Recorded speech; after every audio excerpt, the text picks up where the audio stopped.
ইতিহাস আমাদের সর্বদাই নিয়ে যায় এক বিস্ময়কর অতীতের কাছে, যে অতীতের কথা হয়তো আমরা আজকের দিনে দাঁড়িয়ে কল্পনাও করতে পারি না। রাজস্থানের মাটির প্রতিটি কণায় ছড়িয়ে আছে কোনো এক না জানা অতীতের হাতছানি। রাজস্থান নামটি মাথায় এলেই ইতিহাস সংস্কৃতির একটি মিশ্র বাতাবরণের সৃষ্টি হয়। এমন একটি জায়গা যেখানে আজও লুকিয়ে আছে অনেক না জানা কাহিনী।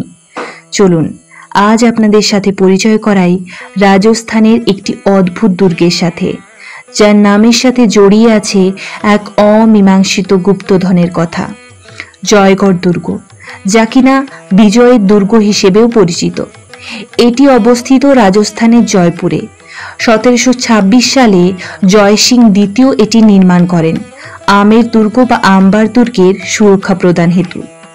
এই আমের দুর্গটি হল একটি হিন্দু এবং মুঘল আর্কিটেকচারের সুন্দর মিশ্রণ।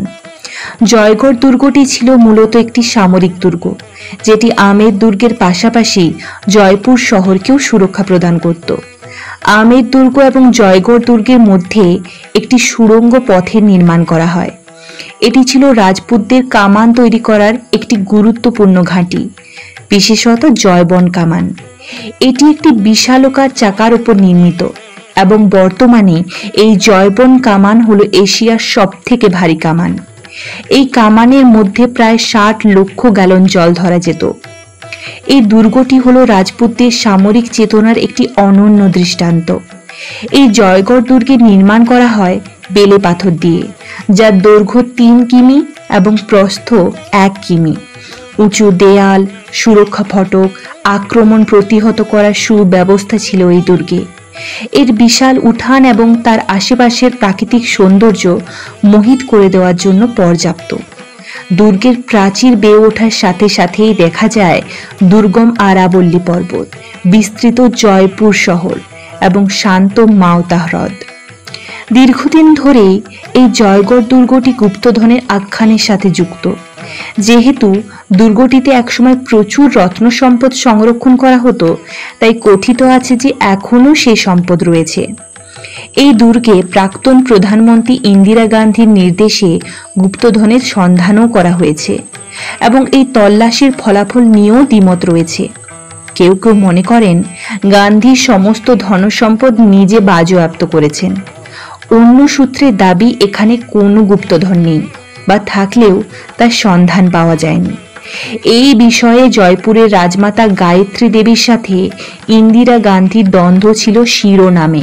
রাজপরিবারের দাবি ছিল যে গুপ্তধন না পাওয়ার দাবি সম্পূর্ণ মিথ্যা, কারণ সরকার কর্তৃক রাজপরিবারের পুরনো কর্মচারীদের পরিবারকে চাপ দেওয়া হয়েছিল কোষাগারের পুরনো মানচিত্র বের করে দেওয়ার জন্য।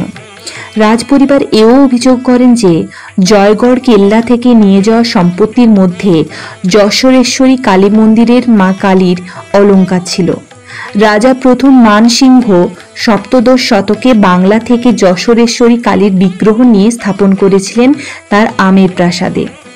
আজও দেবী পূজিত হন সেখানে। তবে এই গুপ্তধন দখলের পেছনে কোনো প্রামাণ্য তথ্য নেই। এই ছিল রাজস্থানের জয়পুরে অবস্থিত জয়গড় দুর্গ এবং তার পেছনে কথিত গুপ্তধনের বিষয়ে বেশ কিছু তথ্য। আশা করছি আপনাদের ভালো লেগেছে। এই রকমই নিয়মিত আমার চ্যানেলে বিভিন্ন বিষয়ে বিভিন্ন অজানা তথ্য গল্পাকারে শোনার জন্য দ্রুত চ্যানেলটি সাবস্ক্রাইব করে বেল আইকনে ক্লিক করে অল নোটিফিকেশন করে দিন। আজকের জন্য ধন্যবাদ। ভালো থাকবেন ও ভালো রাখবেন।